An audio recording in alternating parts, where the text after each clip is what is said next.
The willingness to be opened up by a joke and to find yourself implicated by the joke, I think, is a way of challenging the social norms. The extraordinary thing about football for me, is the lived experience of the history of a team and how that relates to identity, to family, to who you are. The decision to live or to die can be a rationally chosen decision. And I love how you talk about, for example, how our conceptual apparatus for suicide is outdated, and that maybe the focus should be system change instead of very much labeling things as mental illness. The main task of philosophy is to prepare us for death.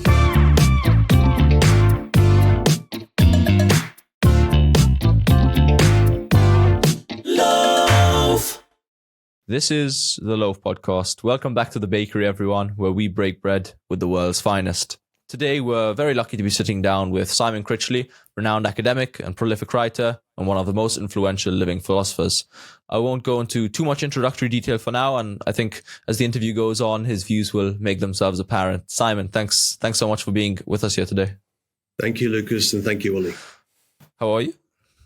I am fine. I was teaching yesterday evening and it rather exhausted me, but and then I had to have some food and a couple of beers, so I'm feeling not quite on top of the world, but not too bad. It's a lovely sunny day in New York. Winter does not seem to have happened. Lovely. Just before we get into the more philosophical conversations, we like to start all our interviews off with a basic question. We ask all our guests what their favorite bread is, and you'd be surprised how much you can find out about the person from there. Favorite bread? Your favorite bread. As the Loaf Podcast, it's kind of our brand. Of course. Well, I'm fond of that Scandinavian black bread. Pumpernickel. Like Schwarzbrot, yeah. Yeah, pumpernickel, I think it's called that's as well. Good. I like sourdough. Sourdough, we get sourdough a lot. We get sourdough. That's actually our most common answer. We should put it in a graph at some point, like a bar chart, but we haven't yet. But yeah, we get sourdough, I'd say like near 50%.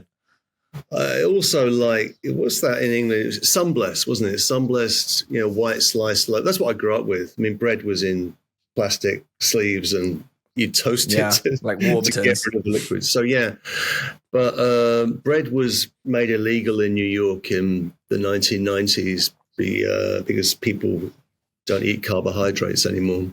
I'm joking. Lots of bread, and lovely. Yes, so that's my favorite bread. Hey guys, I hope you're enjoying the episode. I just wanted to drop you in a word from our sponsor Manscaped. You can use the discount code LOAF to get your discount, because even a lion needs to tame its mane. Get the Performance Package 5.0 Ultra from Manscaped now. Stay fresh with no cuts, so that your baguette leaves no crumbs.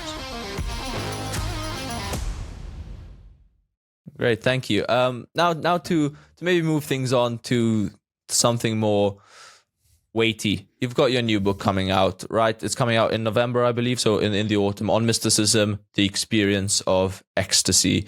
Could you maybe just run us through a little bit about the book and maybe for our listeners who might not be familiar with mysticism, what mysticism entails? Okay, the book's going to be called, over here, it will be called Mysticism, the Experience of Ecstasy. And it's about the experience of ecstasy, of being outside yourself, of trying to lose yourself. And I'm interested in the way in which the people that we call mystics, they didn't call themselves mystics, the medieval mystics, most of them women that I deal with in the book. Julian of Norwich is a kind of a hero of the book. They just thought of themselves as intensely religious people. And they were trying to push themselves out of the way in order to make a space where they could be closer to God, however they understood that. And I've been fascinated with mysticism as a kind of a counter concept to philosophy for a long time. In many ways, mysticism is what modern philosophy isn't, in a sense in which, if you're in a seminar somewhere and someone says, you're a mystic, that's a a form of abuse, kind of injury. And that history of modern philosophy is one thing I try and challenge in the book. Lots of readings of mystics, and then I end up with trying to think about mystical experience in terms of the experience of art. So where does mysticism go once we lose the liturgical practices, the monastic environments? What happens to mysticism after the Reformation in the modern period? And I argue that it moves into aesthetic experience. Talk about that a little bit, and then end up trying to argue for a kind of mystical experience in relationship to music. And at that point, you can insert whatever music that you like. But I talk about some figures that have fascinated me for a long time, and and the claim being that you can't be an atheist when you're listening to the music that you love. That when you're listening to the music that you love and you are loving it, even when you're listening to that through a bad streaming service, you are participating in something which gives shape and meaning and substance to a life. And I think, and that's something which interests me, music. So it's also a book about music. It also deals with a lot of poetry. There's a chapter on T.S. Eliot. Lovely. On 4 quartets, which I've been avoiding talking about for 40 years. And I love that. I wrote about it for my exams. Oh, really? Yeah. So he cites Julian of Norwich is one of the key figures in Little Gidding, the last of the quartets. So I try to follow that through, and and it's also about place. It turns out there's a lot of England in the book here and there. I mean, there's that line in 4 quartets where he says, history is now and England, and there's this strange kind of patriotism to Elliot's verse, which is one thing. And then I'm trying to think about the way in which we're connected to place as also having a sacral dimension, as the podcaster Tom Holland would put it. Yeah, so I think something I'd want to unpack about the book on mysticism is, I think there's a paradox, not necessarily a contradiction, but there's something paradoxical in a philosophical book on mysticism, because the traditional associations of philosophy are rationality, mysticism, perhaps irrationality, at least in common culture. Do you try and work to reconcile those and put it in the place? I take it on and sort of smash it to pieces. I mean, modern philosophy is premised upon the opposition to what Kant called Schwärmerei, enthusiasm, fanaticism, which he associated with the mystics of his day. The person he was most worried by was a guy called Swedenborg, who had huge influence in England, actually. Blake was a Swedenborgian, and lots of other people too. And he was, so in a sense, the way modern philosophy gets set up is philosophy is critical, rational. It is skeptical of any claims to the divine. And that's what we have to teach our students. And then we reverse engineer that into an understanding of the history of philosophy as leading up to this critical, rational, secular practice. And I think that fundamentally misses what philosophy was about for most of its history, which is a connection between philosophy and religion, philosophy and the experience of the divine, however that is conceived. And it's the different traditions in which that's conceived. I also think that the idea that the obligation of the philosopher is critique is sort of overdone. And at this point in history, I think we need something more like understanding, something like comprehension of complicated worldviews rather than the critical annihilation of them. So I think the way in which modern philosophy has been constructed is largely, in the context, say, that I was educated in, was overwhelmingly secular. And people that were religious were seen as kind of a bit dim or weak-minded. And I think that is that is a horrible misapprehension of things. And there are people that thought that religion would go away. There are evangelical atheists, or are evangelical atheists like Dawkins, and who think it's just wrong and it will go away. And clearly, it's not going away. There are 2 billion Christians and a huge amount of Muslims, and things are so. Just in the Abrahamic side of things, it's doing very well, and we have to understand that and grasp it. And at the core of all those religious traditions is something which is mystical, and that's true in Islamic tradition, Jewish tradition, Christian tradition. I focus more on the Christian tradition and the way in which that folds over into the modern experience of art and literature. So that's kind of where but it's I mean, help me out here, just because you speak about understanding, but my issue right now when doing the research about mysticism is that it is quite vague, and I was wondering what you think is are the necessary factors for an alleged mystical experience. I read on the Stanford Online Encyclopedia that it's ineffability and paradoxicality. I'm not sure to what extent you agree. I'm not sure what kind of factors you will talk about in your upcoming book, but I was wondering if you could elucidate on that a little bit.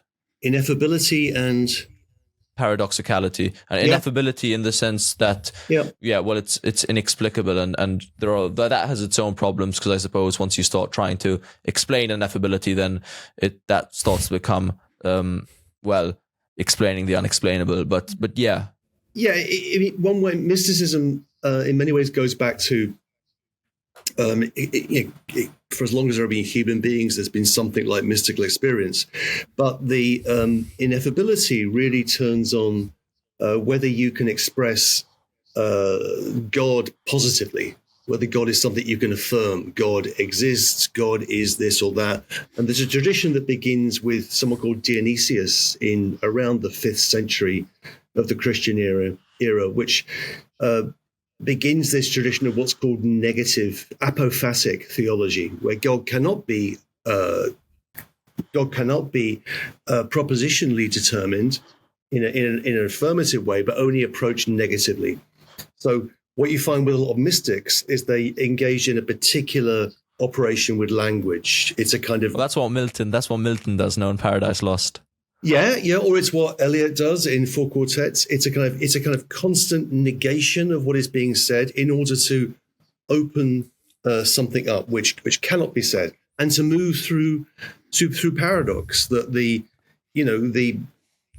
Christianity is premised upon an absolute paradox, that the divine becomes human. The incarnation is intensely paradoxical, and and mystical practices, they arise in communities, in groups. They're often, it's an idea of seeing your life as an itinerary, as having a series of steps. A lot of mystical books are kind of how-to books, and the interesting thing about mysticism is that it exists and it's circulated as a popular tradition. So the warrantability or validity of mystical texts is through the fact that they circulated. They had enormous popular appeal. So it's a very different kind of canonical tradition from mainstream religion or philosophy. Often there aren't original texts. We have copies of copies that circulated in fragments, and they moved around in different translations. And there's they always had enormous popular appeal. Also, another thing which is interesting is that the mystical tradition, certainly in Northern Europe, goes together with the rise of the vernacular tradition. So the first text that we have in English, medieval French, and different German dialects and in Flemish are very often mystical texts. So in a sense, there's something about the move to the vernacular which is happening in mysticism. So it's a popular and kind of lowbrow tradition which interests me, and I'm sure you'll love the book. I've just finished. I've had the most difficult editing process on it. In New York, there's this, editors still work with pencil on paper, and I've spent the last month, reorganizing sentences, and it's just sitting across the table from me. The version I sent off on Monday, and I don't want to talk about it anymore. But it's going to be great. Yeah. I mean, we'll put the link in the description to pre-order that for everyone watching and or listening, and yes, and you can pre-order that now. So we're looking forward. Well, I thank you. It's there's the plug for the new. Yeah. All right, so let's move it on for you then. I want to ask you about. I really enjoyed your book on humor. Thank you, and particularly the boundary. Something which, after reading, it's sort of like you've got a new piece of vocabulary. I could almost see it as I was going around. Your idea of the humor existing between the human-animal boundary and the kind of contradictions inherent in that. Just before we get into that, could you maybe try and sum that up as briefly and as clearly as possible as you can for our listeners? Oh, the human-animal relation. Mm-hmm. Well, I mean, the humor book was written a long time ago, and I'm still happy with that one. It's because what I like to do philosophically is to hide things.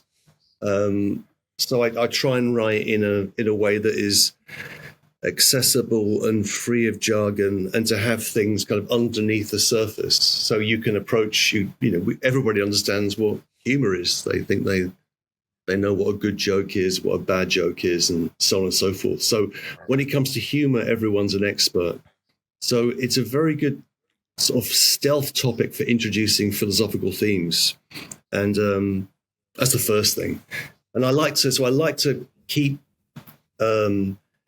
a surface of the text being very clear, and then to have all of these larger philosophical themes sort of under the surface, but without them getting in the way of the clarity of the prose. And the idea is that humor, I guess, is the mark of the eccentricity of human beings. So humor happens when we look at ourselves from outside ourselves, and we find ourselves ridiculous, and we laugh. So in a sense, the essence of humor is finding yourself ridiculous, and we are ridiculous creatures. Human beings are I think I say outlandish animals.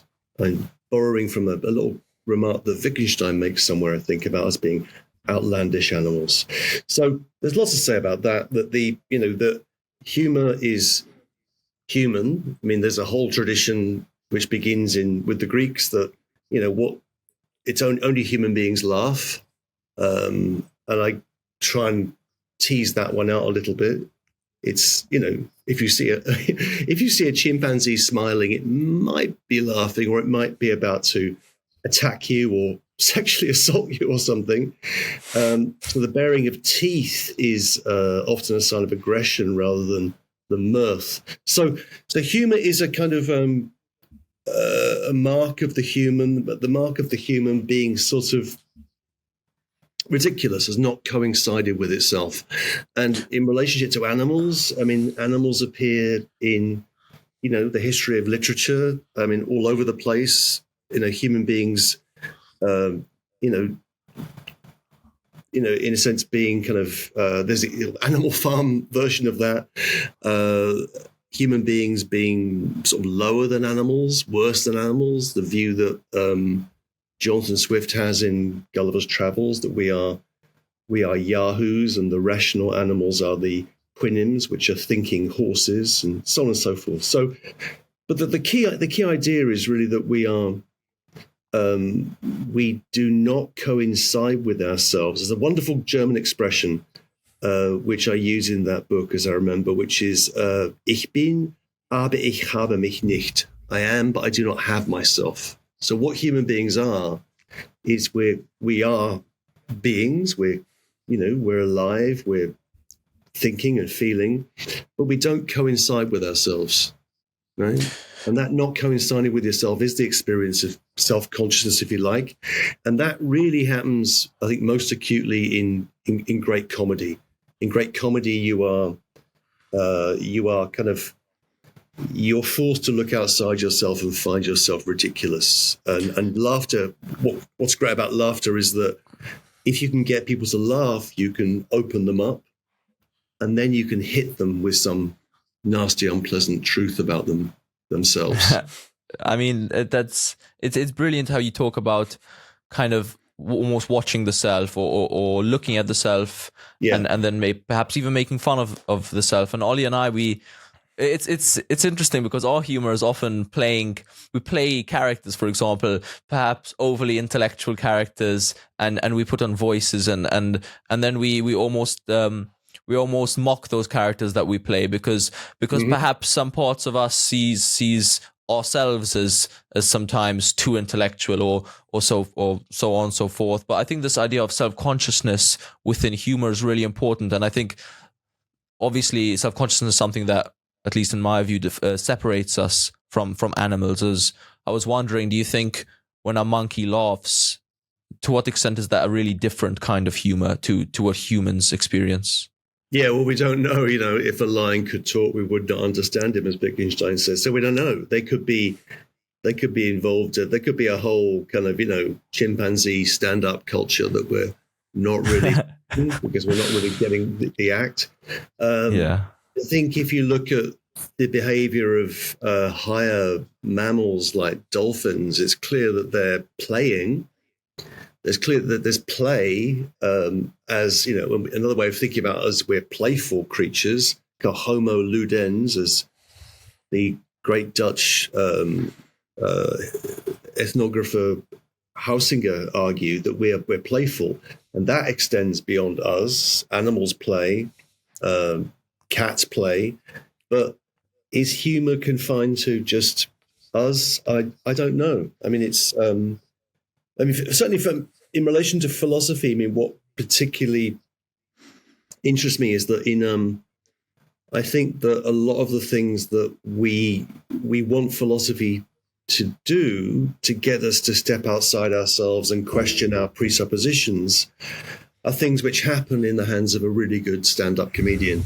Right? It's a kind of philosophical investigation, but it's one which is you're not intimidated or overawed by it because you know what's funny, right? And if it's funny, it's funny, and it's not. But a good stand-up comedian, someone like in Britain, someone like Stuart Lee, who's my favorite stand-up comedian. I mean, what he's doing in his long stand-up routines is a level of philosophical self-examination, which is extraordinary, and so I think it's often, So what interests me is that there are everyday practices that human beings engage in, like telling jokes, which have inherent philosophical content and value, and those things need to be examined more closely and not seen as some kind of non-serious minor issue. I think it's a really important thing. So can everyone do philosophy? Well, if people can laugh, if people can get jokes and laugh at themselves, in a sense, you've got them on the road to something philosophical. Well, I think there's a distinction between two kinds of humor, and it's one you draw in the book, and it kind of spills into the discussion we were just having between, and humor has a fraught relationship here to social norms, between humor that affirms social norms and those that critique it. So, for example, Prejudice humor against minorities affirms social norms, and you find those people ridiculous. You're stepping from outside of them. Whereas humor that can critique a social norm might find somebody who's in power ridiculous, for example, or our own ways of doing things is ridiculous. And in that way, I wanted to ask what you think of kind of the topical issue of a lot of conservative leaning comedians. Like, for example, with Dave Chappelle, people saying, well, you can't make any jokes anymore. And there's closed off. Do you think we should be working at closing off that side of humor, or I mean, Where do you stand on that? Yeah, Chappelle's an interesting case because, I mean, you know, he's always, his routines have become about, I can't do comedy anymore. Nobody finds it. He can't tell jokes anymore. And he's doing this in, you know, Netflix specials for which he's getting tens of millions of dollars. So there is a contradiction there. And also, I think Chappelle is someone that, when Chappelle is talked about, it's always in terms of the 30-second sequence where he says something offensive to somebody about, say, you know, did Michael Jackson do it or not?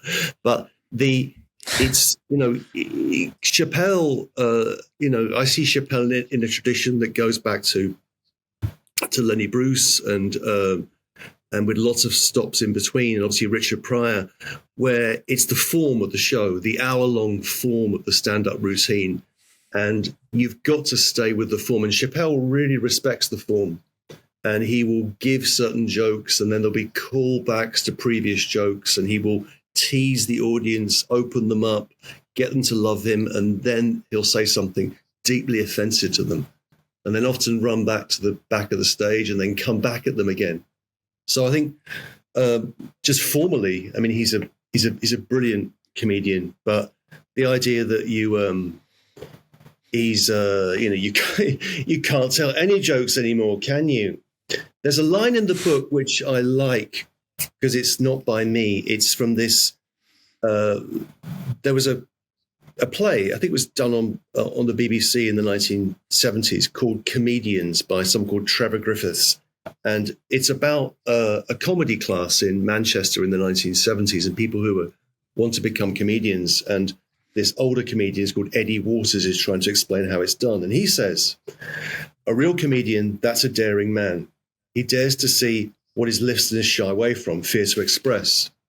And what he sees is a sort of truth about people, about their situation, about what hurts or terrifies them, about what's hard above all, about what they want. A joke releases the tension, says the unsayable, any joke pretty well, but a true joke, a comedian's joke, has to do more than release tension. It has to liberate the will and the desire, has to change the situation. So any joke that just affirms social norms, I mean, that's easy, right? Any idiot can do that, or the way in which most comedy will work through, you know, comedy of recognition. Isn't it funny what happens when you go to the supermarket and so on and so forth? But a true comedian uses those norms and then flips them. And in a sense, you are implicated in the social norms that maybe you affirm. So in a sense, to tell, say, a racist joke or a chauvinist joke or whatever, get the audience to laugh and then to hit them with what they laughed at. Right. And then to get them to think through the implications of that. And, you know, and again, Stuart Lee does this really well. You know, political correctness has gone mad, right? Political has gone mad. You know, I used to be, the old days when you could just tell racist jokes about Asians and worry about it. And it's, you know, you know, what exactly is, so I don't buy that. I think that I think that comedy is,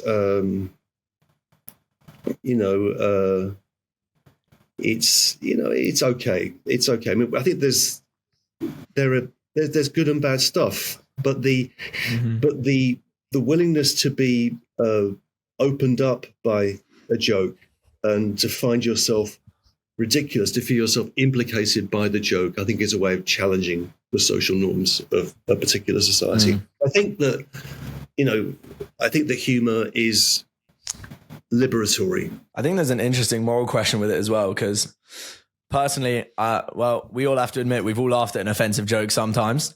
Sure. And the question is, obviously, the Kantian aphorism, ought implies can. You know, there's an interesting thing of people saying, well, you shouldn't laugh at that. What do you think the response to that should be, for example? Because it's all well and good saying, oh, but that's offensive, we shouldn't be doing that kind of humor. But do you think that it reveals something darker in us, that we do find it funny, or that we should try not to? How do you think we should navigate that? I think we should investigate all those dark corners all the time, and we should the idea of things being ruled out of bounds, I think is it's got a slippery slope. I mean, I forget who said that. Maybe it's Stuart Lee again, who talked about the stage that the comedian is on as having a huge set of scare quotes around the side. Right, the stage is huge quotation marks.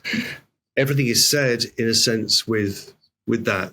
It's said with a kind of ironical citational force, and what you're trying to do is to force people to experience the truth of who they are a little bit more deeply. If you do that through initially comforting them, get them on your side, then that's a mechanism you can then use to kind of open them up and get them to really. I think comedy is and should be deeply unsettling, and so therefore, a comedy that just lines up with a certain moral view of the world, I think, is kind of missing the point. It has to be no holds barred, or nothing at all for me. I mean, just to come back to to link this to a different form of entertainment, which you write about. I think, first of all, I really enjoy the way that you speak about everyday things like comedy or music or football. And speaking of football, you defend football, and I was wondering, and that is in light of, for example, the fact that it's sometimes seen as a hooligans game. So football is as I understand it, because sometimes blamed for encouraging antisocial behavior, and I know you recognize these problems. I was wondering if you could briefly summarize your stance on this. On the beautiful game, it's on the beautiful game, yeah, precisely. It's I think that kind of everything that I want to be true philosophically is really only true of football. I mean, I think so. The book I wrote on football is a short book. It was really funny how much I was able to get in it about space, time, the relationship between the individual and the collective, history, and so on and so forth. It's kind of it's an extraordinary phenomenon. And it's again like humor, if you like. The great thing about football is you can't feel good about it. Right? It's a completely compromised form of life, form of entertainment, sport. That you can support your team, love the way a certain team plays, but the whole thing is made possible by the dark movements of money, and now sports washing, and now state ownership of football teams like Newcastle United and others, and Manchester City in a way, and it's both at the same time. So there's a beauty to it, and there's a horror, and it's those two things at once that interest me.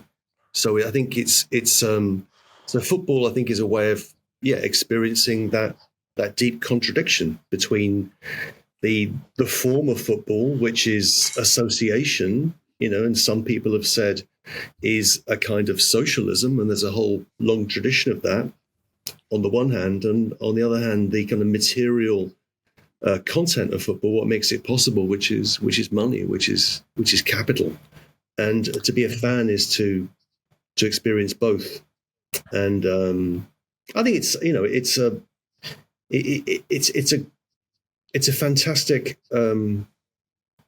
again, invitation to thinking, because if you can get people to, think of this, you love football, people got this extraordinary levels of knowledge about football, and then to invite them to think about those things a little bit further and a bit more philosophically, it's quite easy to do, because it's, that's kind of part of my method. I'm sorry to interrupt, but could you give us an example, just because someone might not really be familiar with your stance, and an example of how you might take an ordinary football situation and really put a philosophical spin on it? Right. So the,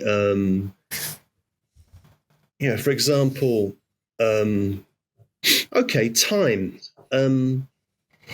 Philosophers have been arguing for the last 100 years about is time linear, or is time something else? So philosophers like Bergson and then Heidegger have said, well, there is this linear idea of time as an unending sequence of nows. It's present, but it's not yet, no longer present. It's the past, or it's the present to come. And this is a sort of a linear understanding of time, a series of nows. And with a football game, you have that, the 90 minutes of the game lined up. On the other hand, the experience of time in relation to the game changes. You can actually feel time slow down and speed up when you're watching a game. If your team is a goal up and you want the game to finish, your time feels incredibly slow. If you're in the opposite position, time feels incredibly fast. So the experience of time as a non-linear, almost ecstatic, lived experience of time, which the phenomenological tradition has been trying to argue for, you can see that in football, and also space. That what is it really to occupy a lived idea of space, not an objective three-dimensional kind of geometrical idea of space, but space as we encounter it in the everyday world. And the footballers are just interpreters of space, right? They're people that can open space, who can move in a certain way and create space. Or there's a great line about the German false nine Thomas Müller, who is referred to as the Raumdeuter, like the space interpreter. And so the points that philosophers, certainly from the traditions that I'm closest to, have been trying to make about space and time, you can see and show in relationship to a football game.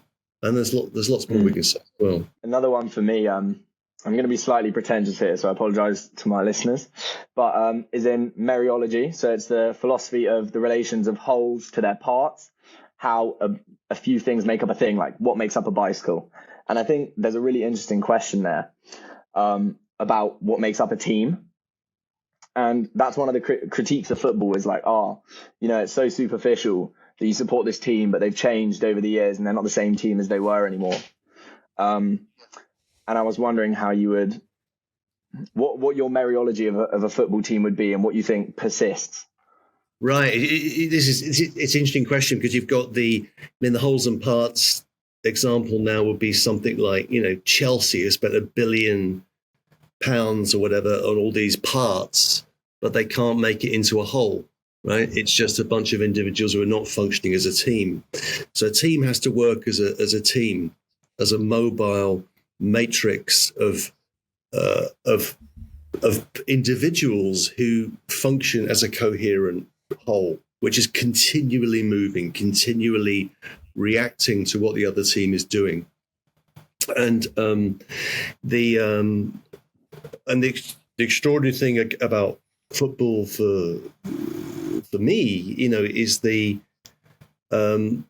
those parts can change. You can get new players from wherever, but you can still integrate them into the whole of a team, and integrate that team into a lived experience of the history of a team, and how that relates to identity, to family, to who you are. So in my case, my family are from Liverpool. My team is Liverpool Football Club. And really the only, if I think about what is my connection to the past, my real lived connection with the past is through that team. It was a team that my grandmother supported, my father was passionate about, and I've contaminated my son with the same thing. So he's a passionate Liverpool fan, and he wants to support other teams, but I didn't let him. It was a bit cruel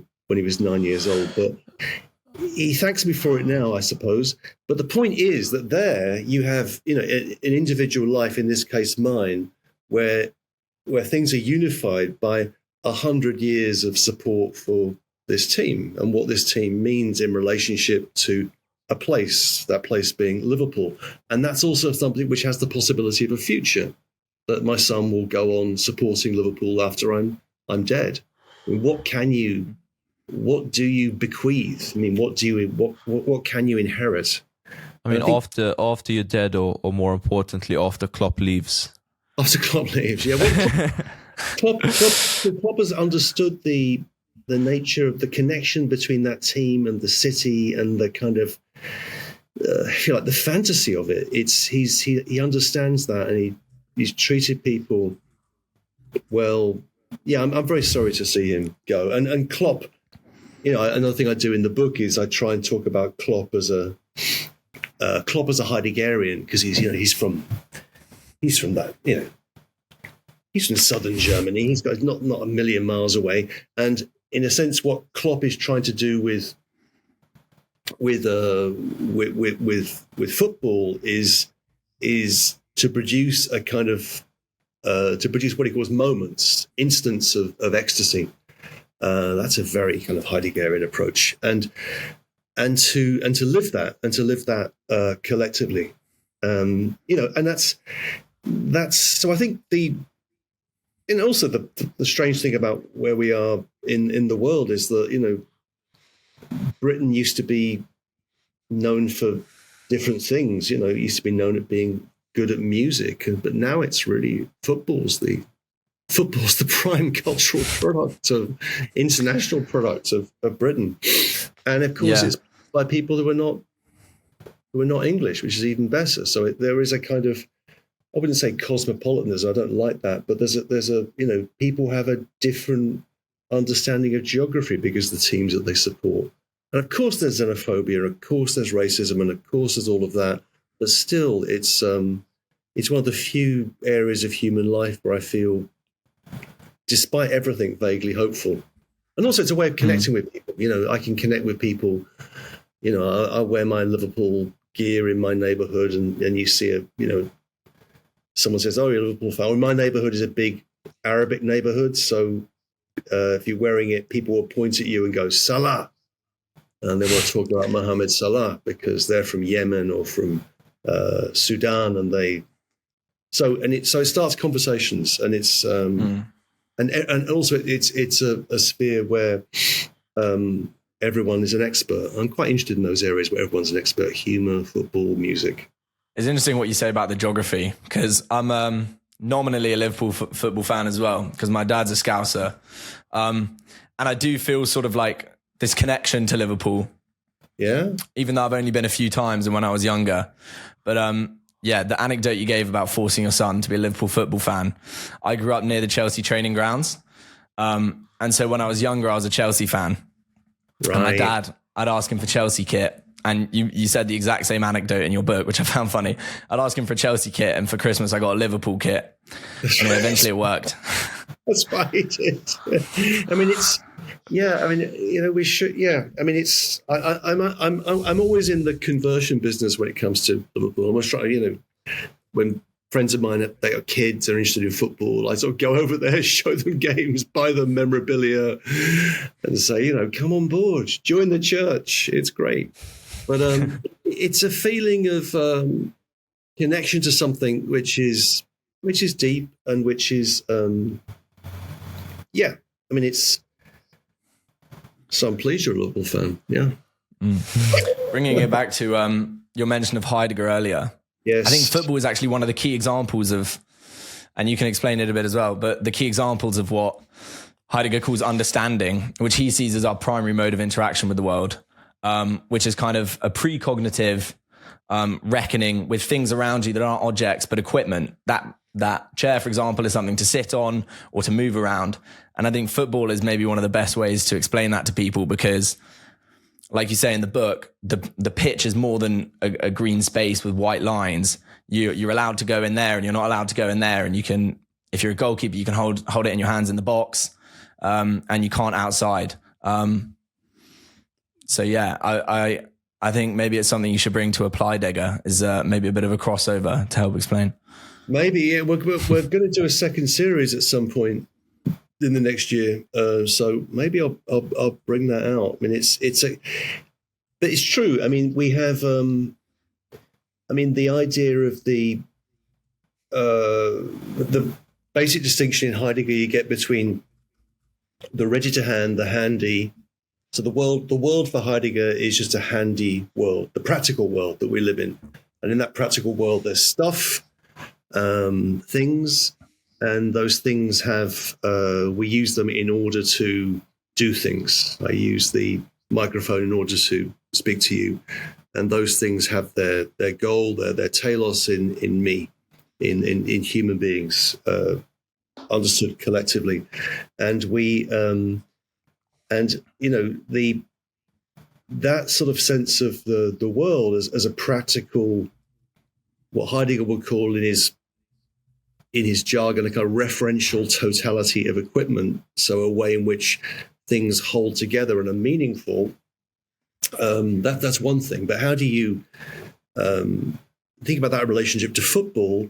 When people are playing and they know what they're doing, they're in that kind of ready to hand experience. But then you can also pull them out of that into something present at hand. You can say, well, here's a new tactical organization we're going to use.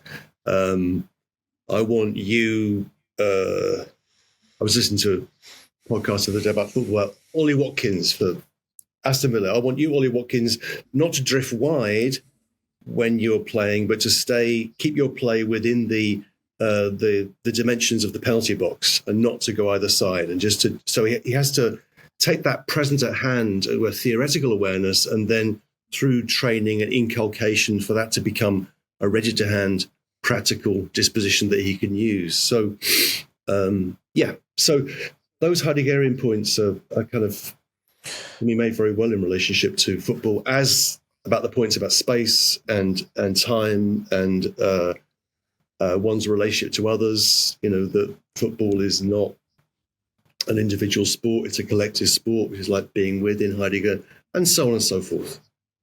Yeah, I mean, you have. Sorry to jump in here. No, I wanted to quickly, for those who don't know and are listening, you have a podcast, Apply-Degger, and I think Heidegger is notoriously difficult to understand, notoriously, scary. I mean, people right now listening might even flinch at the mention of Heidegger's name, because he is really just so complex. And I was wondering, through your podcast, bringing the wisdom of Heidegger and to kind of a wider audience who aren't necessarily, focused in on this niche of philosophical discussion. Well, what do you think the benefits are of applying, for example, Heidegger's teachings to my life, to your life, and how can the average human being use the teachings and the wisdom of Heidegger to live a better life? Right, it's a very good question. I mean, I think it can, and I think it's in many ways, Heidegger offers a series of reminders for what we already know, how we already go about our life in the world with other people, and so in a sense, there's that line in Wittgenstein about philosophy taking the form of reminders. I think it's true that. So Heidegger is reminding us of something which we already know implicitly and making it explicit conceptually. But the difficulty with Heidegger is that he does that in his German, which is, Heidegger's philosophical gambit, which is extraordinary, is that the whole language of modern philosophy, mind, world, subject, object, the primacy of, say, epistemology, the primacy of a scientific view of the world, naturalism, all of these things, they're not wrong, but they're secondary to our lived experience of being in the world. So Heidegger sets about developing his own vocabulary for that, his own kind of personal language. And that's one thing in German, but when that's translated, it's absolutely hideous. So that the Macquarie-Robinson translation of Being in Time, which is one of the great philosophical translations, is it's intolerable, horrible to read. So my conviction is that the ideas in Heidegger are simple, they're compelling, and you've got to get people past the surface of the text to the ideas, and in a way that they can use and make sense of. And I think you can do that. So in a sense, what I'm doing right now is we're turning that podcast. I'm teaching Heidegger again. That's what I was doing last night. And we're trying just to go for the ideas and to ignore the surface difficulty of the text, and then to see if those ideas are ideas that we can make sense of and use. And I think they are. And I think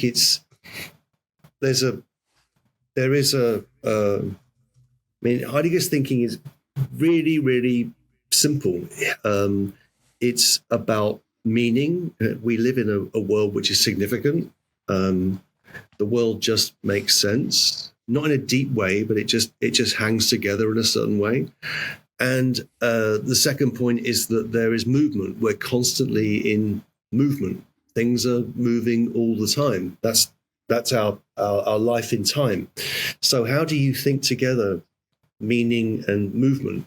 And philosophy tends towards the static, in the sense that you take the buzzing, blooming confusion of experience, and you kind of freeze dry that into a set of concepts, a metaphysical picture. There are philosophers that are beyond that, like Hegel, but still. So Heidegger, how do you describe meaning and movement? Is kind of where I begin. You said you're teaching Heidegger. If you feel like you haven't got enough students or you want to do it more, I'm taking a final in it next year. So feel free. I just want to say, because it is interesting that Ollie's doing Heidegger, and to bring it back even to my course, English literature, and you're constantly, I feel, talking about English literature, which is and bringing that into contact with philosophy, and which I do myself all the time, and just to kind of pick out something that I heard when I was listening to the first episode of Apply-Degger. You say, ask whichever object is around you, a table, a chair, a bed, whether it experiences Hamlet's question, to be or not to be. And I thought I was kicking myself, because I just wrote a paper for my finals about German analysis of German readings of Hamlet, showing Hamlet to be extremely self-reflective, and this idea of self-consciousness. And I think in relation to Heidegger, it just provides such a wealth of new interpretations. The idea of Hamlet being self-conscious as being kind of the epitome of the human condition, which also relates back to this idea of experience and this idea of being, Dasein, to be or not to be, and then obviously that relates then, which I think we'll get into in a moment, maybe to close up, but the idea of living itself, and the question of death, and suicide, to be or not to be. Sure. Yeah. I mean, it's. I began. The way in for me was literature. I had a misspent youth, and it's a long story. But then I went to university to do literature, and then I found that people that were teaching literature to be, I don't know. I could imagine, if I were clever or had more experience, I could imagine doing what they did. But the philosophers that taught me were bewildering. They just seemed a different level of intelligence. So I gravitated towards that. But literature has always been the way in, and always what I go back to. So it's hugely important to me. And I think that, the theatre in particular, and I wrote a book called on Greek tragedy, which is it's basically Greek tragedy beats philosophy. Really.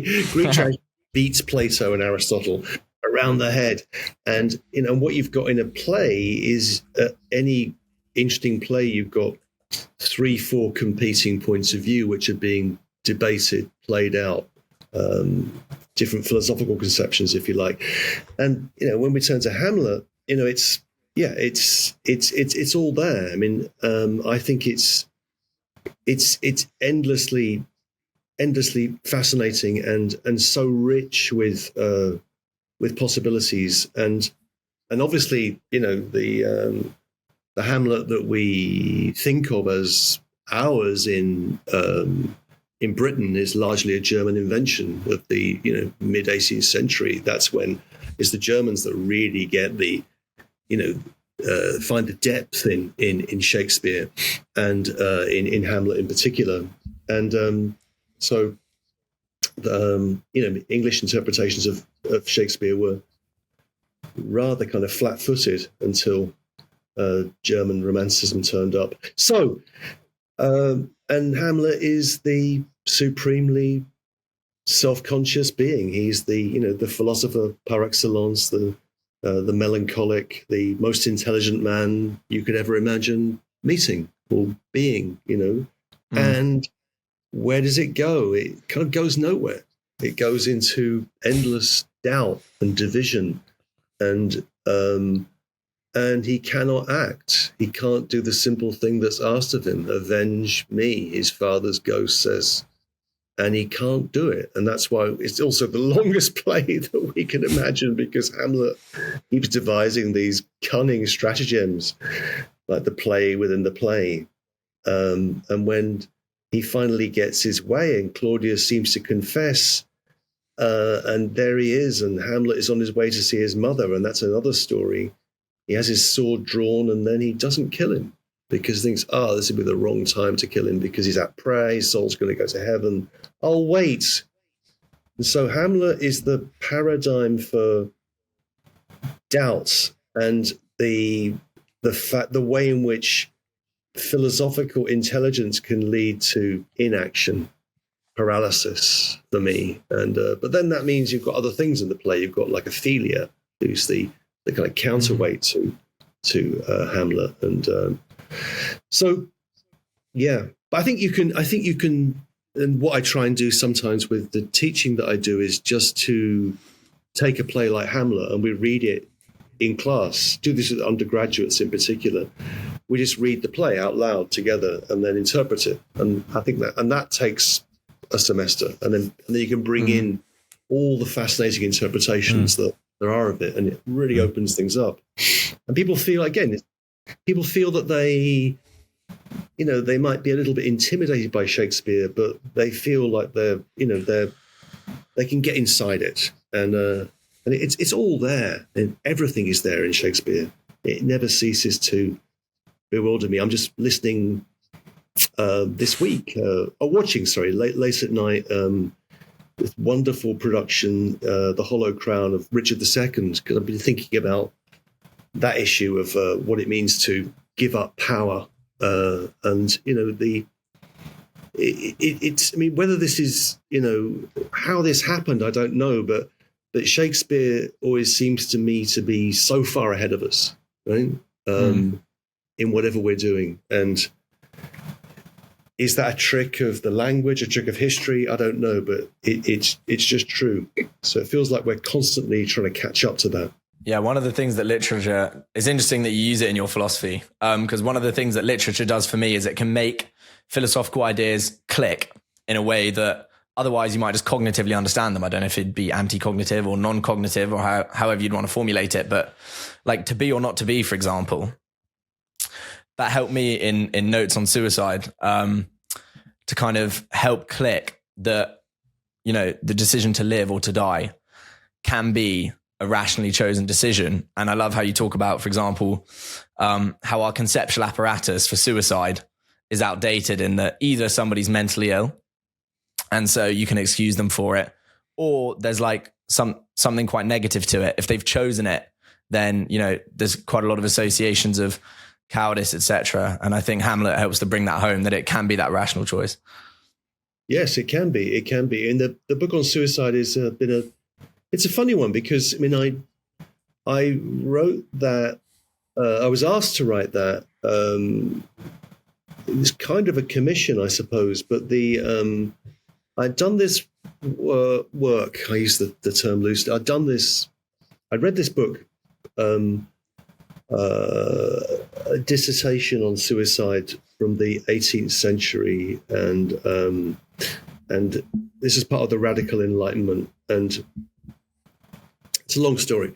And I'd begun to get interested in the the history of the prohibition against suicide. Why is it that suicide was prohibited? Why is it judged morally? Why does it become a taboo? And there's nothing in the Christian Gospels. There's nothing in Jewish scripture against suicide. There's one sutra in the Quran about suicide. It's not a big issue. It becomes a big issue in the medieval period, when we get this idea that the life is given by God, and we do not have dominion over that life. Therefore, to kill ourselves is to give ourselves a godlike power, and it's a sin.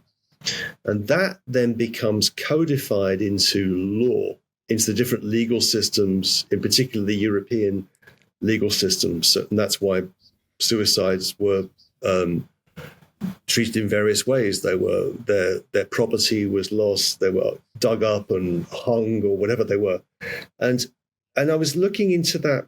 I mean, why do people react the way they do to the issue of suicide? And how do we shift our opinions about that taboo?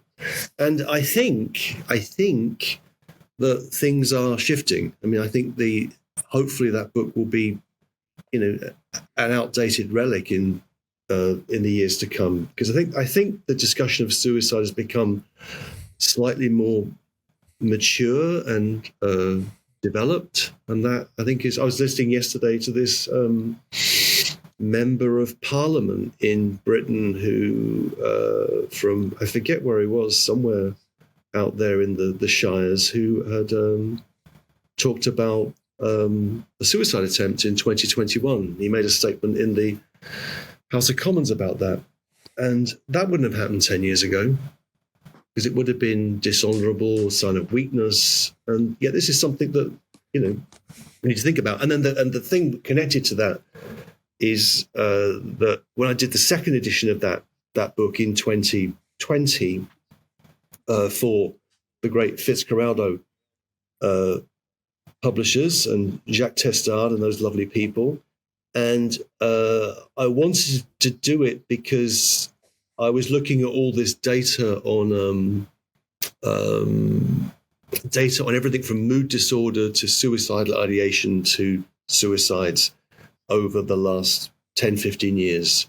The thing about suicide, one of the things about suicide which is peculiar, is that suicide rates are remarkably consistent. They're culturally variable. More Hungarians kill themselves than Austrians. It's not clear why. So it's not environmental factors. So there are things like that. There are cultural variations. There are gender variations, but it doesn't change that much. And it doesn't actually correspond in particular to dire economic circumstances necessarily. So suicide is a kind of a constant feature, a certain percentage of people. But there's been this huge spike in rates in the last since 2012. And what's changed in our lives since 2012? Well, the saturation of the market by smartphones. So, is there a correlation between smartphone usage and everything from mood disorder to suicide? And I think the answer is yes, there is. And then, so what on earth are we going to do about that? So in particular, the dramatic increase in suicide rates amongst teenage women, teenage girls, has been particularly marked, right? It's maybe less so with boys, but it's also marked there. So something is going on with technology, and it's making us feel awful, and it's driving certain people to take extreme measures. So we need to think about that. It's interesting that you also bring up technology. I don't know if you know about these suicide nets and the sweatshops run by Apple in China. It's incredible, and I think maybe the focus should be a change in system change instead of kind of just very much labeling things as mental illness. But I think that's true. This comes back maybe to, and this is perhaps a slightly ironic way to bring this interview to its conclusion, but death is, I think, something that humans have for centuries, tried to grapple with, and philosophy, as you write, is a way of trying to perhaps deal with death. I think people are maybe so shocked by suicide because, well, people fear death so much. So to willingly go into death is perhaps slightly unintuitive. I was reading your book, The Book of Dead Philosophers, and which says maybe the main task of philosophy is to prepare us for death. And I was wondering what maybe you can perhaps bring in Epicurus, but Hamlet says, the readiness is all, which I think is very apt. And we can't run away from death. And perhaps then as a closing segment to this interview, perhaps you can share some words of wisdom on death and what our attitudes to death should be. All right. Well, great. So to philosophize is to learn how to die. I mean, that's it. That's the, it's an essay by Montaigne. He's quoting Cicero, but it goes back to Plato. Socrates kills himself. He has the choice. He could leave the city of Athens or take the hemlock. He takes the hemlock and then gives a long discourse on the immortality of the soul as he's topping himself. So philosophy begins with a suicide, and it continues with a continuous meditation upon mortality. Philosophy is an art of dying, an ars moriendi, and the idea is that we are slaves to the fear of death. Right. This is a point that I think Montaigne puts it this way: we're slaves to the fear of death, and therefore freedom would consist in accepting our mortality, taking that into ourselves. And that's a very peculiar thought, because it means that freedom consists in accepting that you're determined by necessity, you're going to die. But I think Montaigne says, he who has learned how to die has unlearned how to be a slave. So freedom consists in accepting your being towards death, your mortality. And I think that's powerful stuff. And that's, the main reason why I think philosophy, one of the main reasons why philosophy is important. And in the Book of Dead Philosophers, I do that as a series of kind of 190 jokes, right? I had the use of a great library in Los Angeles, and I just plowed through all this material and tried to do something that was serious and a bit funny and ridiculous at the same time. Epicurus, let me say what Epicurus's view was firstly, and then maybe what's wrong with it. Epicurus has something which is called the tetrapharmakos, the 4-part cure. And the 4-part cure is don't fear God, don't worry about death, what is good is easy to get, and what is terrible is easy to endure. So what is good is easy to get and terrible easy to endure is that Epicurus, as opposed to the idea of Epicureanism, is not about, eat, drink, and be merry. It's about minimizing your intake, right? So Epicurus was happy with a cup of barley water and a piece of bread. You should minimize your pleasures, and that will make your pains easier to bear. There's that side of it.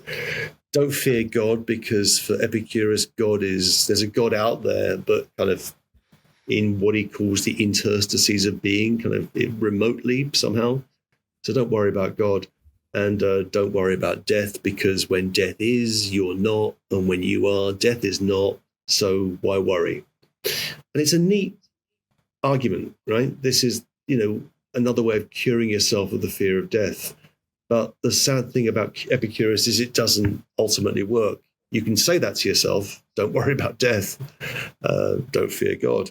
And yet you still worry. You're still torn apart by this fear, even if that's at 5 o'clock in the morning after a night out, and then suddenly you're struck by this dread of your dying. And so I don't think you can will the terror of annihilation away. We have to think about it, accept it, and make it part of our day-to-day vocabulary. And one thing I hate, particularly where I am in the United States, but it also, I've noticed it in Britain too. People talk about people passing. Oh, so-and-so passed. No, they're dead. Dead. It's they were alive. Now they're dead. At least just say the word. It's not. There's nothing bad about saying the word. People die, and what's important is how we memorialize that. We are very bad at accepting death, dealing with death, and even memorializing death. Right? We don't know what to do.